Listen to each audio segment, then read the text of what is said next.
There has been a major bridge collapse along the East Coast. A container ship slammed into the Patapsco Key Bridge in Baltimore overnight, and that bridge ended up falling in pretty dramatic fashion. Fox's Doug Luzader joining us live in Washington, D.C. with more on this. Hi, Doug. Good morning. It's good to see you this morning. I thought we lost you there for a second. Good morning. Well, this is a huge bridge collapse here in the east. It's tough to overstate how big of a deal this is.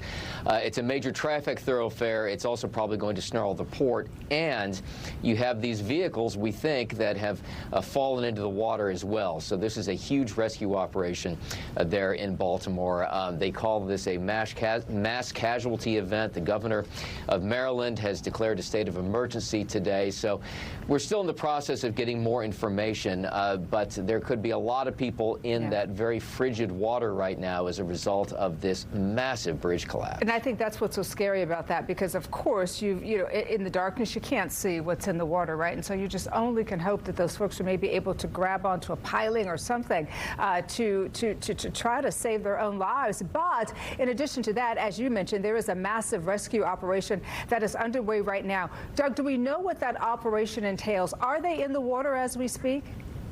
We understand that dive teams are in the water. Now, you know, the water temperature there, I believe, according to a buoy nearby, was about 47 degrees or so. I mean, obviously, you can only survive in that water for a certain period of time, but there are a lot of assets, rescue assets there in the water and trying to get these folks out. You know, there's also a ship that is apparently stuck as a result of hitting that bridge.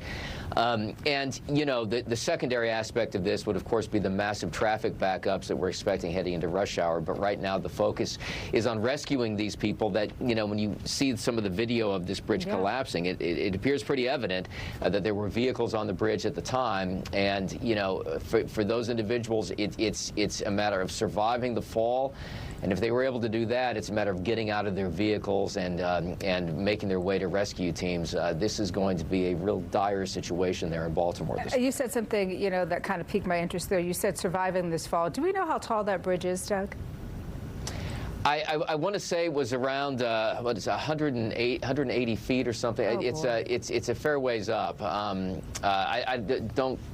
Don't hold me to that, but it's large enough that these container ships can get underneath it, and you know that's the other thing, is that Baltimore, you know, people outside the area may not realize I'm just being told it is 180 feet vertical clearance there getting in. That's a long way to fall. The port of Baltimore, though, is a huge port along the east coast of the United States, and that, by all indications, is going to face some major disruptions as well. A major investigation will ensue, of course, as to how that ticker was able to hit that bridge in the first place. So the first things first is to rescue everybody in the water, and we're keeping our fingers crossed that they are rescued alive and well. Doug Luzader, I always enjoy talking to you. Thanks so much. We'll do it again tomorrow. Thanks, Danielle. Appreciate it. Sounds good.